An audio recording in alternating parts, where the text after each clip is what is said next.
Lire Romains 11, donc je vous laisse suivre dans vos Bibles.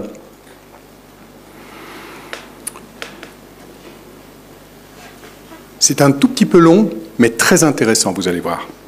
Je dis donc, Dieu a-t-il rejeté son peuple? Loin de là. Car moi aussi je suis israélite, de la postérité d'Abraham, de la tribu de Benjamin. Dieu n'a point rejeté son peuple qu'il a connu d'avance. Ne savez-vous pas ce que l'Écriture rapporte d'Élie, comment il adresse à Dieu cette plainte contre Israël?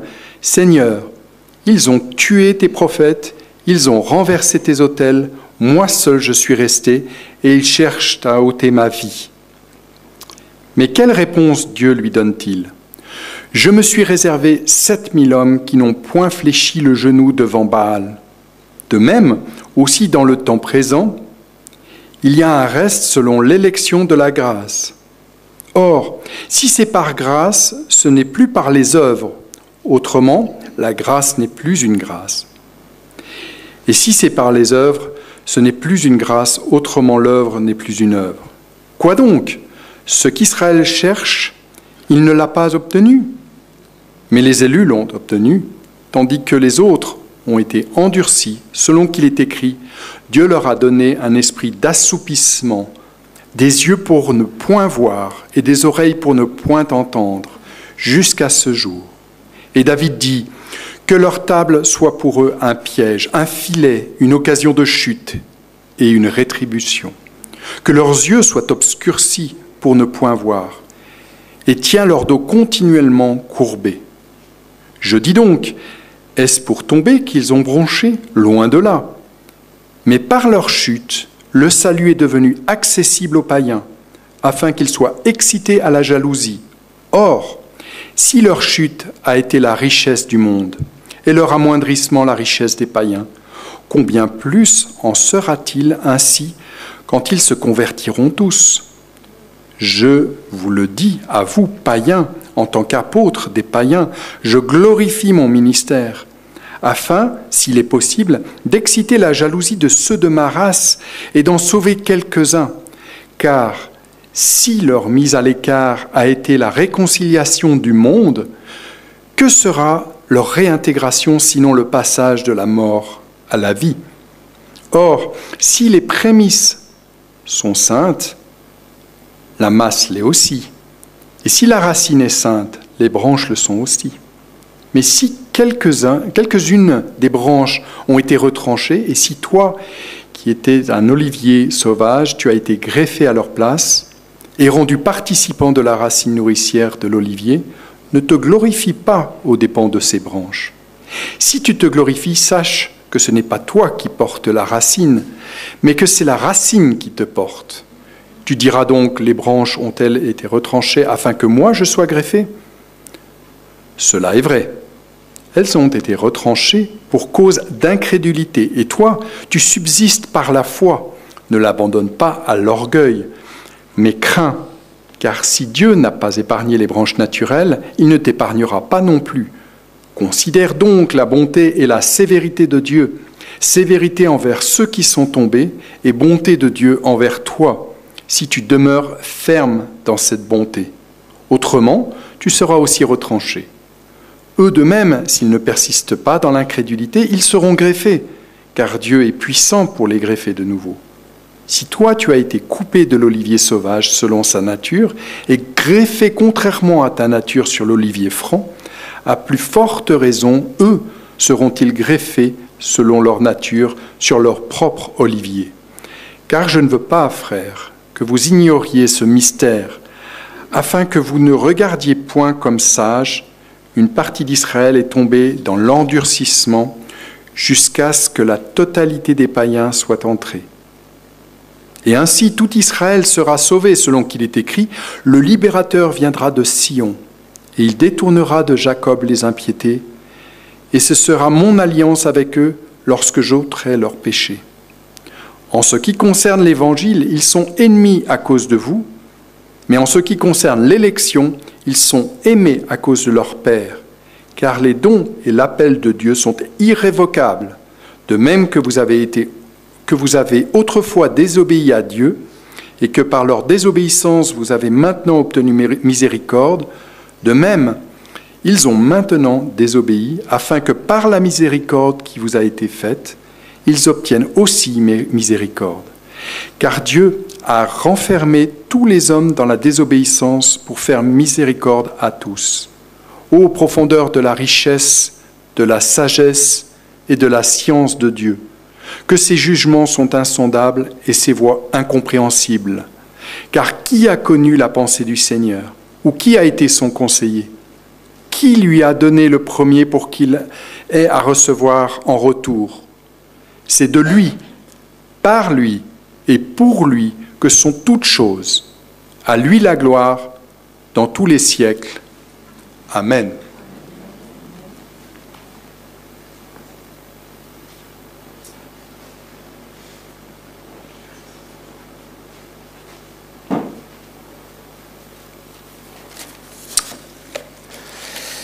Un grand merci Pascal. Si vous avez trouvé la lecture longue, je peux vous assurer dans la synagogue, chaque Shabbat, c'est 3-4 chapitres de l'Ancien Testament, généralement lus en hébreu, qui ne veut pas dire que tous les participants à l'office du sabbat comprennent l'hébreu.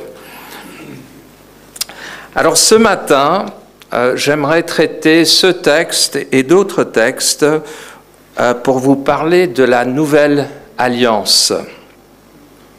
Je ne sais pas si vous avez des titres préférés pour Jésus. On voit des posters avec les différents titres de Jésus, mais l'un qui me touche à présent, c'est que Jésus est le roi d'Israël. Dans Jean chapitre 12, quand la foule acclame Jésus, juste avant Pessah, la Pâque juive, l'entrée triomphale de Jésus à Jérusalem, et la foule crie des paroles que vous chantez. Nous chantons souvent « Hosanna ». Hosanna en hébreu qui veut dire « sauve-nous »,« Hoshienu ». C'est un cri non seulement de louange, mais avant tout un cri pour le salut de Dieu. Hosanna, béni soit celui qui vient au nom du Seigneur, le roi d'Israël.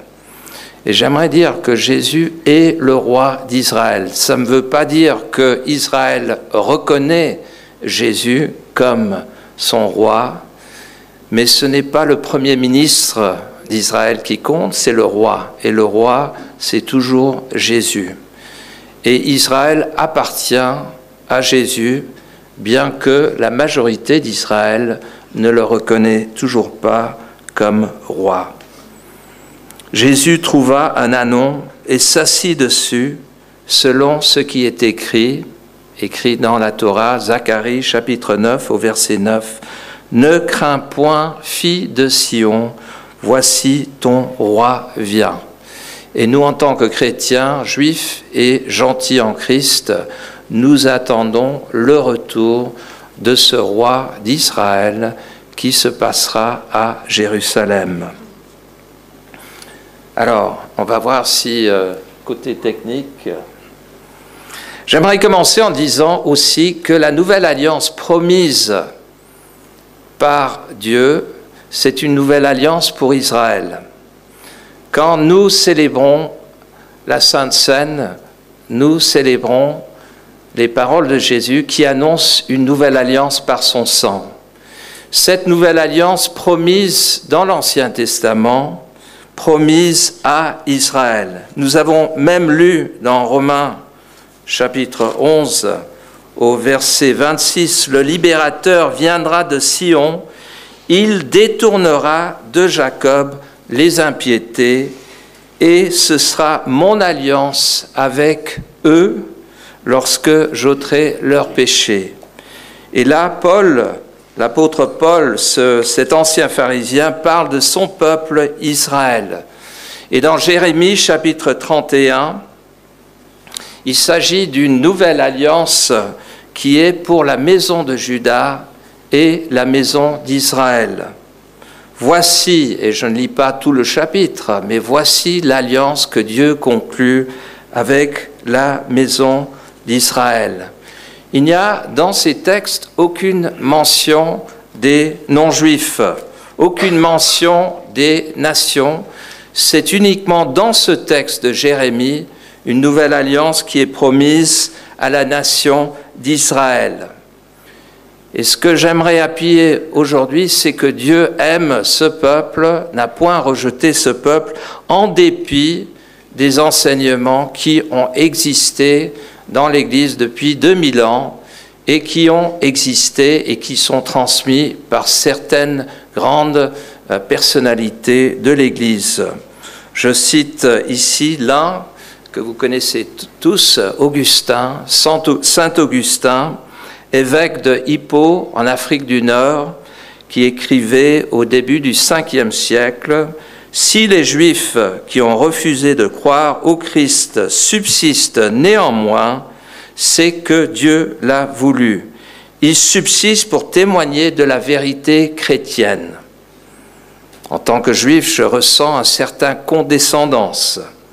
Le livre saint leur a été confié non pas pour leur propre usage de salut, mais afin qu'ils le portent au service et au bénéfice des chrétiens, comme l'esclave bibliothécaire se fatigue à porter les volumes qui appartiennent à son maître. Et pourtant, la nouvelle alliance promise par Dieu est une nouvelle alliance essentiellement pour Israël. Et j'aimerais ajouter que c'est une nouvelle alliance pour Israël et les nations. Et nous avons dans l'Ancien Testament déjà des petites bribes de paroles qui nous indiquent que cette nouvelle alliance n'est non seulement pour les Juifs, mais aussi pour les nations. Ésaïe chapitre 49, qui fait partie de ces textes qui parlent du serviteur de l'Éternel, du Messie promis. L'Éternel dit « C'est peu que tu sois mon serviteur pour relever les tribus de Jacob et pour ramener les restes d'Israël. Je t'établis pour être la lumière des nations, pour que mon salut soit jusqu'aux extrémités de la terre. » Et voilà que dans les prophètes de l'Ancien Testament, on trouve que ce Messie, ce serviteur de l'Éternel, est destiné non seulement à Israël, mais aussi jusqu'aux extrémités de la terre. J'aime beaucoup ce passage dans le Nouveau Testament, dans l'Évangile de Luc, où Siméon, ce juif, ce prophète, ce vieillard, attend le salut, la rédemption d'Israël au temple à Jérusalem. Et il accueille un jour l'enfant, le bébé Jésus dans ses bras, et il loue le Seigneur en lui disant « Maintenant, mes yeux ont vu ton salut, que tu as préparé devant toute la terre. » Et puis il parle de Jésus comme la gloire d'Israël et lumière des nations. Gloire d'Israël, un autre titre pour Jésus, la gloire d'Israël et lumière pour les nations. Alors souvent, quand je me suis présenté dans des églises, plus il y a 20 ans, il y a 30 ans, on était surpris qu'un juif croie en Jésus. Mais il y a 2000 ans, quand l'Église a commencé, c'était le contraire. C'était évident que les Juifs croient en Jésus, mais c'était la grande surprise quand, après peut-être 10 ans, 15 ans de la vie chrétienne parmi les Juifs messianiques, l'apôtre Paul fut appelé pour aller vers les nations. Et avant que Paul soit appelé pour être l'apôtre aux nations, il y a l'histoire de la première famille païenne des nations converties à Jésus-Christ. Et vous connaissez sans doute cette histoire de Pierre, qui est appelé pour aller chez la famille de Corneille. Et il est confus, il ne sait pas ce qui se passe parce que jusqu'alors, il n'était jamais même entré, il n'avait jamais mis les pieds dans une maison d'un non-juif. Et voilà qu'il a une vision, et après avoir vu cette vision 3 fois, il reçoit une frappe sur sa porte pour lui dire d'aller visiter un goy, un non-juif qui s'appelle Corneille. Il y va, et une fois entré dans la maison, il comprend qu'il doit annoncer l'évangile à cette famille païenne, grecque ou romain, mais une famille non juive. Pierre n'est pas allé seul, il est allé avec d'autres amis juifs messianiques, des juifs pour Jésus, et voilà qu'il annonce l'évangile, et nous lisons dans le texte, à partir de verset 44, « Comme Pierre prononçait encore ces mots, l'évangile de Jésus-Christ annoncé publiquement, verbalement, devant une famille et leurs amis, le Saint-Esprit descendit sur tous ceux qui écoutaient la parole, tous les croyants circoncis. » Alors votre pasteur aurait pu dire on vous appelle des juifs messianiques, comme il a dit, il aurait pu dire aussi on vous appelle des croyants circoncis, mais c'est moins courant. Mais dans la Bible, voilà que des croyants circoncis, des juifs messianiques, qui étaient venus avec Pierre, furent étonnés de ce que le don du Saint-Esprit furent aussi répandus sur les nations. Et une meilleure traduction, en fait, c'est nations plutôt que païens. Païens donne l'impression ce sont des non-chrétiens. Mais en fait, la distinction, c'est entre juifs et nations. Le mot grec, c'est nation. Le Saint-Esprit aussi répandu sur les nations, car il les entendait parler en langue et glorifier Dieu. La louange de Dieu est venue aux nations. Alors Pierre dit, peut-on refuser l'eau de baptême à ceux qui ont reçu le Saint-Esprit aussi bien que nous ? Et on voit une certaine résistance de la part de ces Juifs, ces circoncis croyants en Jésus, que le don du Saint-Esprit et la bonne nouvelle de Jésus-Christ soient aussi apportés aux nations. Que le monde est à l'envers à présent quand on est surpris que des Juifs croient en Jésus. Et après cela, Paul se rend à Jérusalem pour justifier son ministère parmi les païens.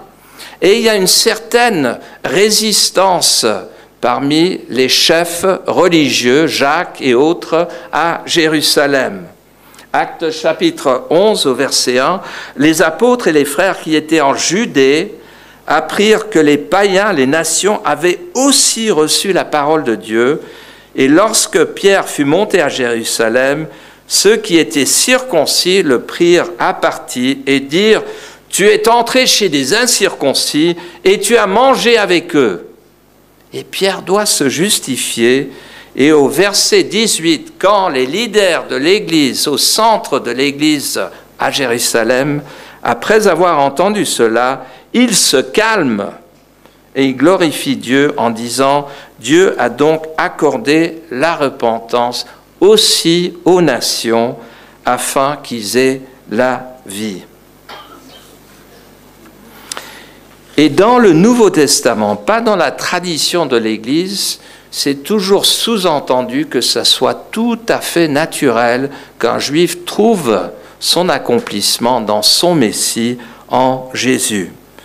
Éphésiens chapitre 3 au verset 6, l'apôtre Paul qui écrit à des chrétiens à Éphèse, aujourd'hui en Turquie, « Ce mystère n'avait pas été porté à la connaissance des fils des hommes dans les autres générations, comme il a été révélé maintenant par l'Esprit à ses saints apôtres et prophètes. Les païens, les nations, ont un même héritage que qui ?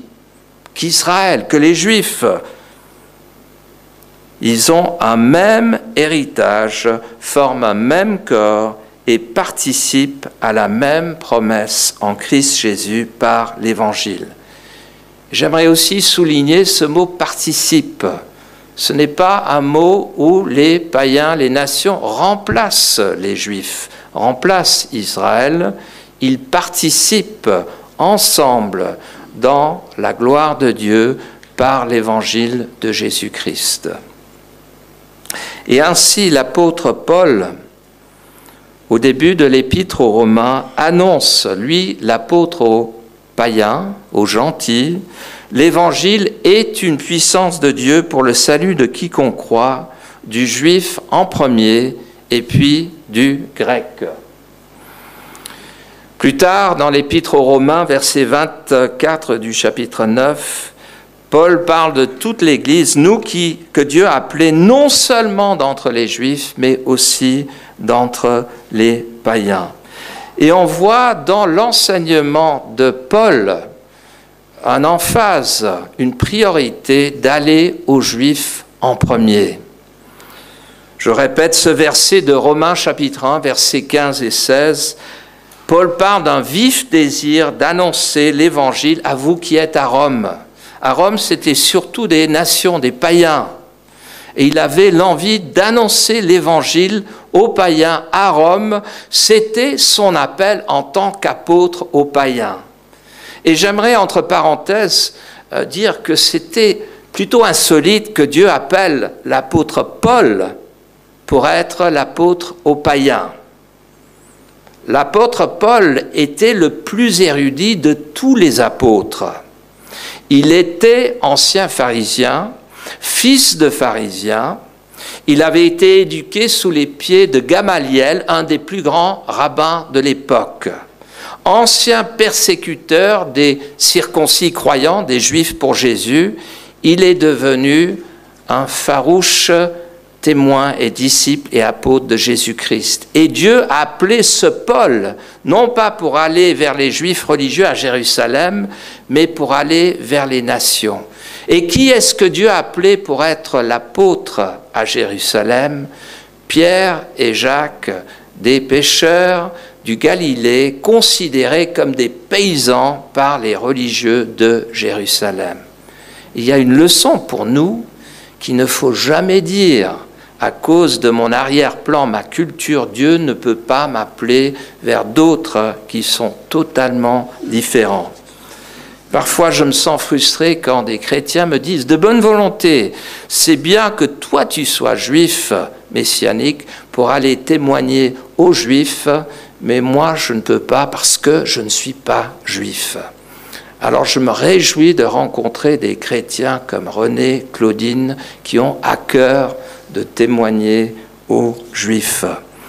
Il ne faut pas être un érudit pour annoncer l'évangile de Jésus aux Juifs. Il faut avoir la conviction et l'amour du Seigneur. Rappelons-nous que quand Pierre et ses frères ont été présentés, ont été tirés, amenés au Sanhédrin pour défendre leur foi, ils étaient reconnus comme des gens sans beaucoup d'éducation, mais avec une conviction que Jésus était le Messie qui était inébranlable. Et voilà que Paul, l'apôtre aux païens, annonce « Je n'ai point honte de l'Évangile », verset 16 de chapitre 1 de Romains, « C'est la puissance de Dieu pour le salut de quiconque croit, du juif premièrement, puis du grec. » Et sur ce petit texte a coulé beaucoup d'encre, parce que pour beaucoup de chrétiens, c'était pour les Juifs en premier, c'est maintenant pour le grec. Mais ce n'est pas ce que Paul dit. Il dit que l'Évangile est la puissance de Dieu pour le salut de quiconque croit. Il ne dit pas « était » la puissance de Dieu pour le salut de quiconque croit. Il parle au temps présent. C'est le verbe « être » au présent. C'est une puissance, cet évangile. Il y a 2000 ans, certes, mais aujourd'hui aussi, c'est la puissance de Dieu pour le salut de quiconque croit, du juif en premier, et puis aussi du grec, de ceux qui sont des nations. Et si on a tendance à penser, mais ce n'est pas une priorité historique, eh bien, regardons au chapitre 2, verset 9. Paul utilise la même expression, tribulation, angoisse, sur toute âme d'homme qui fait le mal, sur le juif premièrement, puis sur le grec. Et c'est clair que ce n'était pas dans le passé que c'était angoisse et tribulation pour un juif qui faisait du mal, et aujourd'hui, cette angoisse et tribulation est passée au grec. Et de la même manière, l'Évangile est toujours la puissance de Dieu pour le salut du Juif en premier. Est-ce que ça voudrait dire que tout chrétien doit aller vers les Juifs en premier? Connaissez-vous un missionnaire qui s'appelle James Hudson Taylor? Ou peut-être James Hudson Taylor.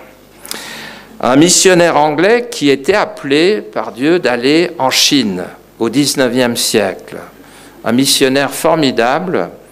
Et ce missionnaire qui savait que l'appel de Dieu pour lui était vers les Chinois, au début de chaque année, il a envoyé un petit don à une mission à Londres qui travaillait parmi les Juifs. Et avec ce petit don, il ajoutait un mot citant Romains 1, verset 16, l'Évangile, la puissance de Dieu pour le salut du Juif en premier. Et le directeur de cette mission parmi les Juifs faisait la même chose. En retour, il a envoyé un petit mot à James Hudson Taylor avec, en citant Romains 1, 16, l'Évangile, c'est la puissance de Dieu pour le salut du Chinois aussi. James Hudson Taylor avait compris l'appel de Dieu pour lui, mais il avait aussi pressenti, ressenti que Dieu avait à cœur le salut des Juifs en premier.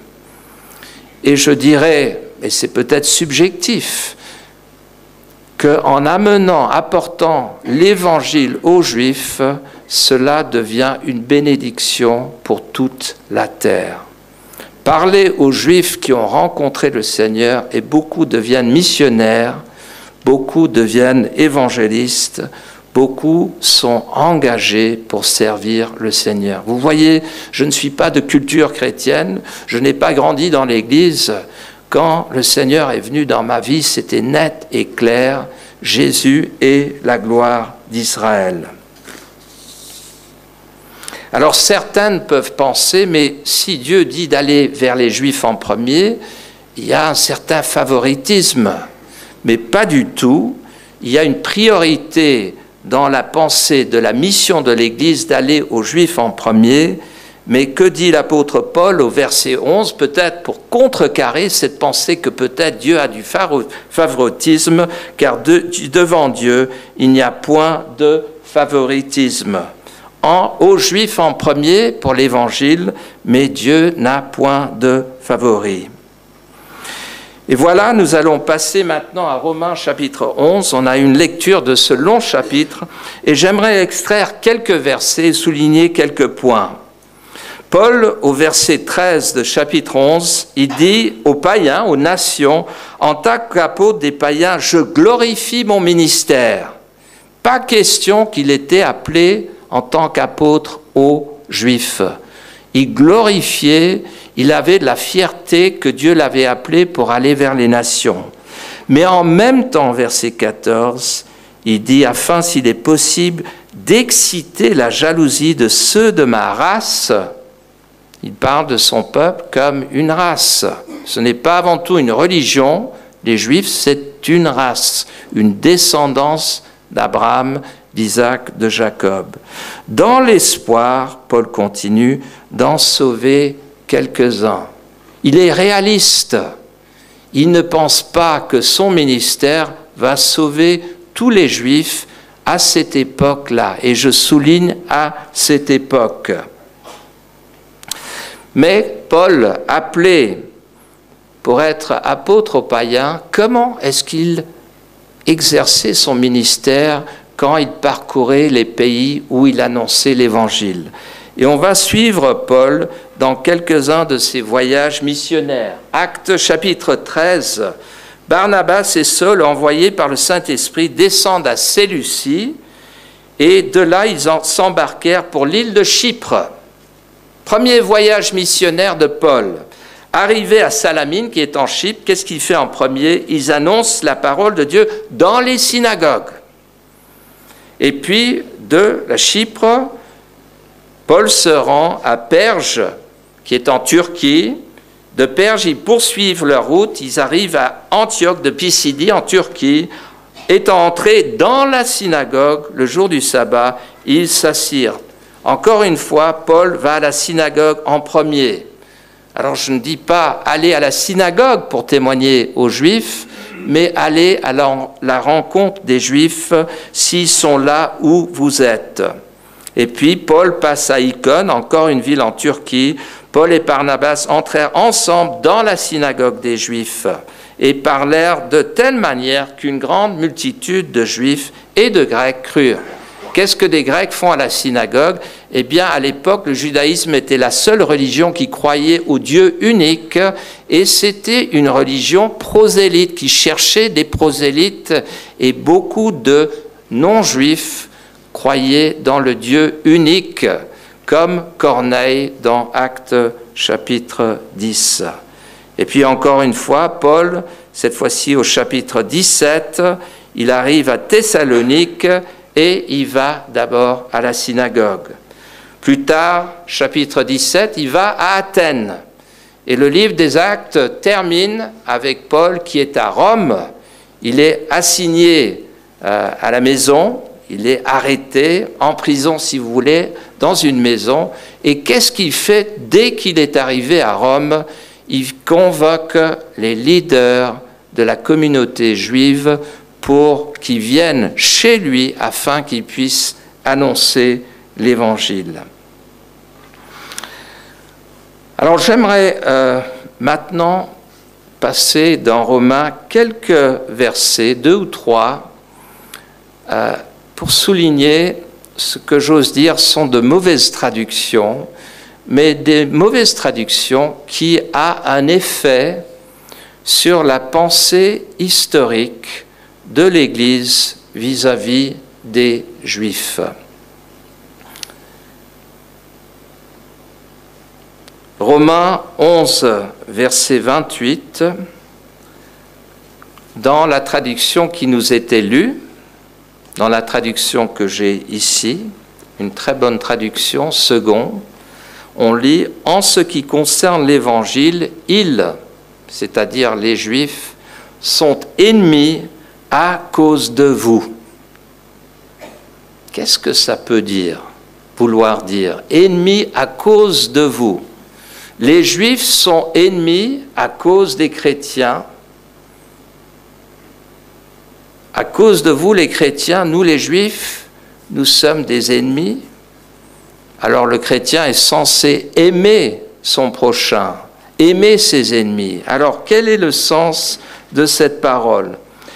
Eh bien, la traduction qui sera plus précise, qui est celle qui est traduite en anglais, une traduction anglaise, c'est pas à cause de vous, mais effectivement pour vous. En anglais, on dit for your sakes, pour vous. Ils sont devenus ennemis pour vous. Et de quelle manière ennemis? Parce que par la désobéissance et la méchanceté de certains chefs religieux, à l'époque, Jésus était cloué à la croix. Ils étaient ennemis de Jésus, mais grâce à leur désobéissance, grâce à leur méchanceté, grâce à la croix de Jésus-Christ, le salut est devenu accessible pour vous, les nations. Dieu s'est servi de la méchanceté de l'homme, à l'occurrence des chefs religieux juifs, pour clouer Jésus à la croix, afin d'accomplir ce que les prophètes avaient prédit, que le Messie devait mourir, souffrir et mourir pour notre péché, afin que nous et vous, les païens, les nations, soient libérés du jugement de Dieu et pardonnés. Et voilà, en ce qui concerne l'élection, Paul continue, ils sont aimés à cause de leur Père. Et j'aimerais dire, quel que soit le rejet des Juifs de Jésus, ce n'est pas pour autant que Dieu a rejeté Israël. Et pour nous, c'est un soulagement. Quelle que soit notre vie chrétienne, notre péché, Dieu est toujours là pour nous accueillir, pour nous reprendre. Il est à la portée de tous. Il n'a jamais rejeté son peuple Israël. Et au verset 29 sur l'écran, « Car les dons et l'appel de Dieu sont irrévocables. » Et Paul nous rappelle de cette irrévocabilité de Dieu dans son élection. Car quand Dieu nous a choisis en Christ, rappelons-nous les paroles de Jésus, « Ce n'est pas vous qui m'avez choisi, mais moi qui vous ai choisi. Je vous ai appelé afin que vous portiez du fruit qui demeure. » Jean chapitre 15.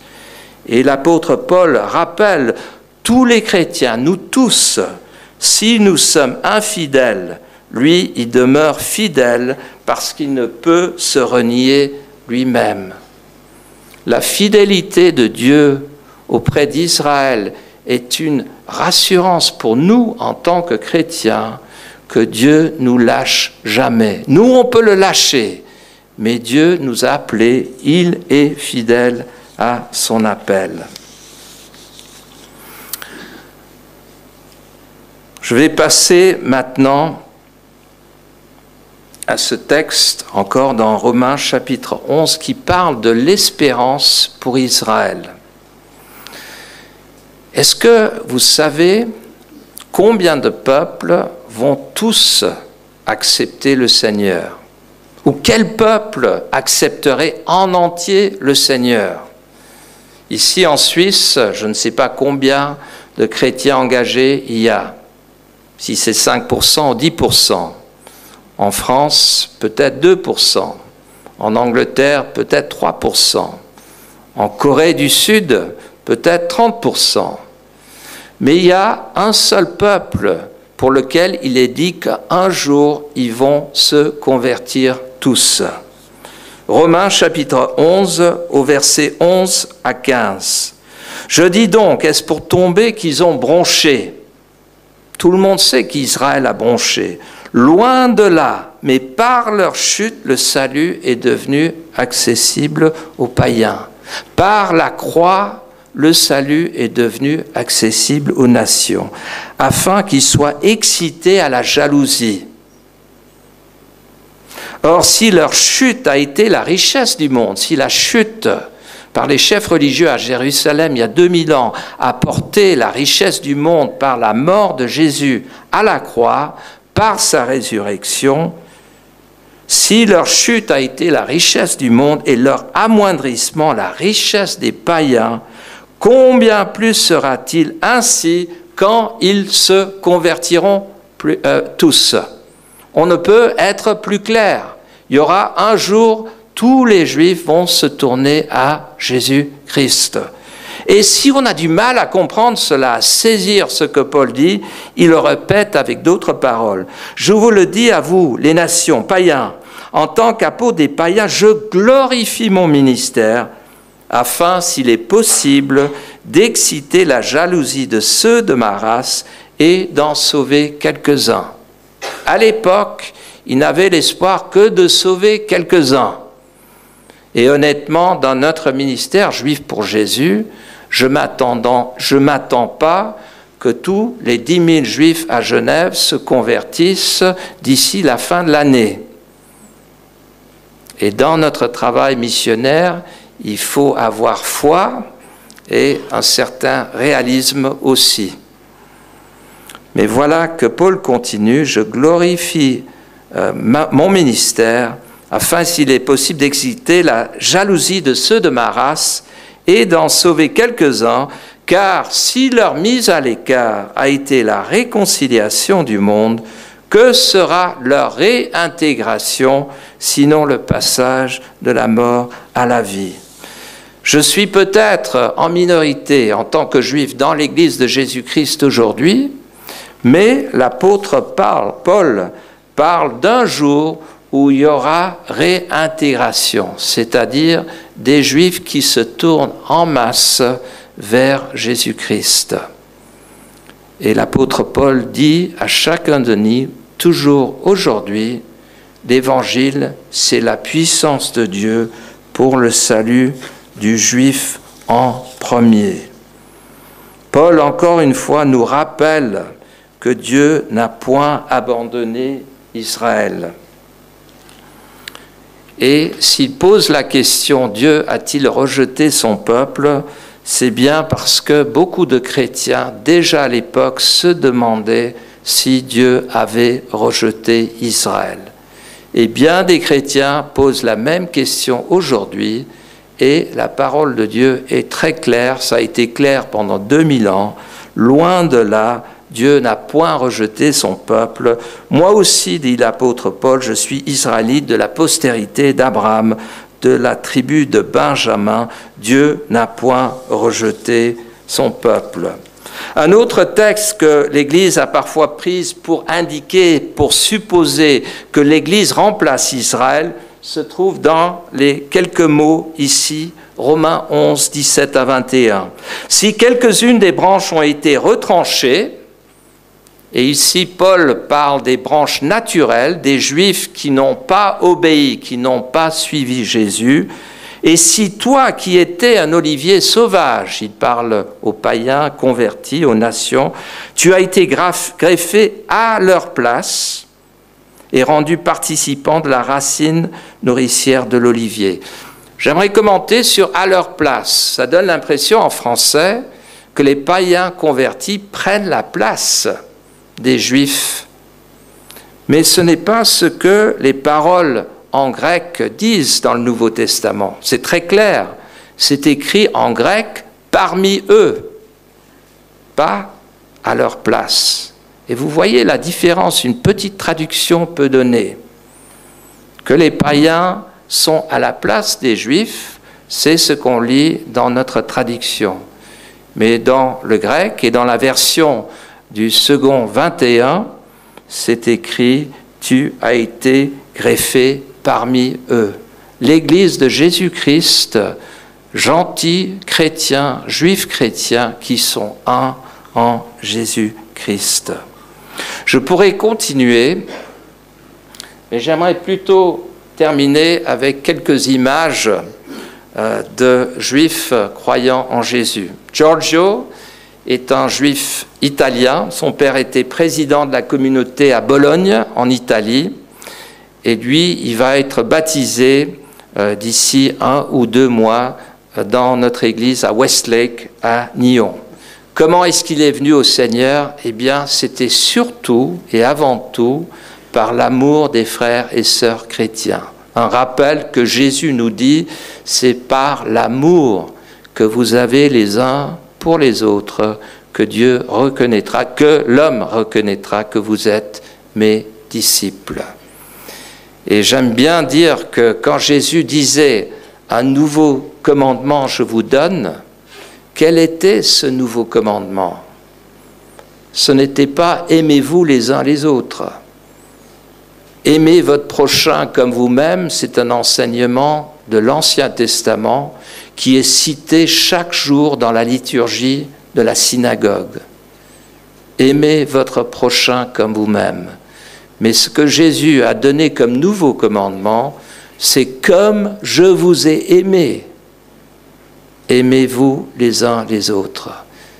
Nous sommes censés à nous aimer jusqu'à la mort. Aimer au point d'on est prêt à mourir pour son frère, sa sœur. Et les Juifs sont interpellés par ce genre d'amour des chrétiens, pas l'amour qui a accusé les Juifs à travers les siècles d'être un peuple déicide, mais l'amour du chrétien qui est prêt à sacrifier sa vie afin qu'un Juif puisse connaître l'amour de Jésus-Christ. Ma femme Déborah, qui est partie avant-hier à Jérusalem, elle fait partie d'une équipe d'une centaine de nos missionnaires avec 200 chrétiens, ils sont à peu près 300, un mois d'évangélisation à Jérusalem. Alors ça ne va pas être fait comme nous le faisons à Genève, avec des t-shirts et des tracts. Déborah va faire partie d'une équipe qui va aller vers les femmes juives ultra-orthodoxes. 2 frères ici, et ce sont 2 frères juifs messianiques qui ont un ministère parmi les ultra-orthodoxes. on voit qu'ils se sont faits juifs pour les juifs. Hein? Ils s'habillent comme des juifs orthodoxes pour aller vers des juifs orthodoxes. Et cette campagne sur 1 mois, si vous voulez prier pour cela, si vous voulez notre lettre de nouvelles, venez à la table. Mais voilà une partie de notre mission. Une autre équipe en Israël, ce sont des jeunes, ce ne sont pas des juifs pieux, si on peut dire, des juifs messianiques qui sont comme les jeunes de partout. Ils aiment le Seigneur et cette équipe va partir en Inde pour toucher des Israéliens qui font des pèlerinages en Inde pour trouver la paix après qu'ils aient fait leur service militaire. Un autre couple dans notre mission, Juifs pour Jésus, a un couple qui s'appelle Peter et Yarden Nasser. Est-ce qu'il y a quelque chose qui vous semble insolite là? Nasser, un nom égyptien, arabe. Peter est un arabe israélien, citoyenneté israélien. Il est un des millions d'Arabes qui sont citoyens d'Israël et il est né de nouveau. Il a épousé une femme juive messianique et il travaille pour notre mission à Haïfa dans le nord d'Israël. Lionel et Marguerite. Lionel, c'est un juif messianique suisse qui travaille comme missionnaire avec nous à Paris. Et Marguerite est une Arienne. Est-ce qu'on dit ça en français? Une Allemande qui aime les Juifs, mais elle ne peut être moins juive dans son apparence, si je peux dire. Grande, blonde, et elle a un amour pour les Juifs. Et elle témoigne avec nous, avec notre mission, depuis que j'étais jeune missionnaire à Paris, il y a 25 ans. Et je me rappelle d'un jour qu'une dame juive s'est arrêtée quand elle distribuait des tracts avec ce t-shirt dans la rue. Et cette vieille dame juive lui a montré son matricule des camps de concentration. Et Marguerite a dit « Je regrette ce que mon peuple, les Allemands, a fait dans le passé, mais grâce à votre Jésus, votre Messie, j'ai trouvé la paix avec Dieu. Et je sais que je suis pardonné. Ce Jésus que j'ai rencontré, c'est votre Messie. » Et la dame s'est effondrée de larmes. Et Marguerite est un exemple parce qu'elle se sent libre en Christ pour annoncer l'Évangile. Et je ressens une certaine culpabilité, gêne parmi certains chrétiens pour annoncer clairement et librement l'Évangile. Si vous voulez sortir dans la rue avec nous à Genève ou à Zurich, voilà l'équipe à Zurich. On est quelques juifs messianiques, 3 ou 4, mais le reste des chrétiens, là, pour la plupart des germanophones, mais aussi des francophones et des anglophones comme moi qui ne parlent pas d'allemand. Bernard, un juif qu'on a rencontré dans la rue à Zurich, un juif dont les parents étaient nés à Thessalonique, en Grèce, déporté à Auschwitz, survécu. Bernard, né en Belgique, professeur d'université en Suisse, et dans la rue, il a vu nos t-shirts, et il y a 4 ans de cela, on est toujours en contact avec Bernard. Il vient à nos réunions ponctuellement, mais il ne croit même pas en Dieu. Et voilà, pour finir, dernier diapo. Et ce diapo, c'est un test pour vous. C'est une épreuve pour voir qui d'entre vous sont appelés pour aller vers les Juifs. L'un des messieurs là est un Juif, un rabbin, et l'autre est un pasteur.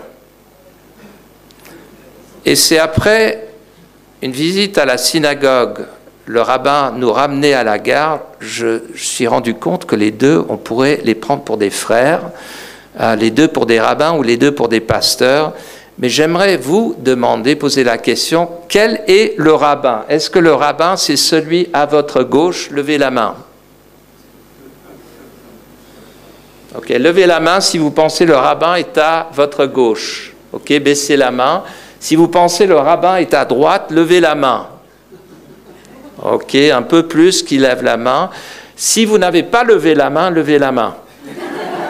Voilà, c'était à peu près un tiers, un tiers, un tiers.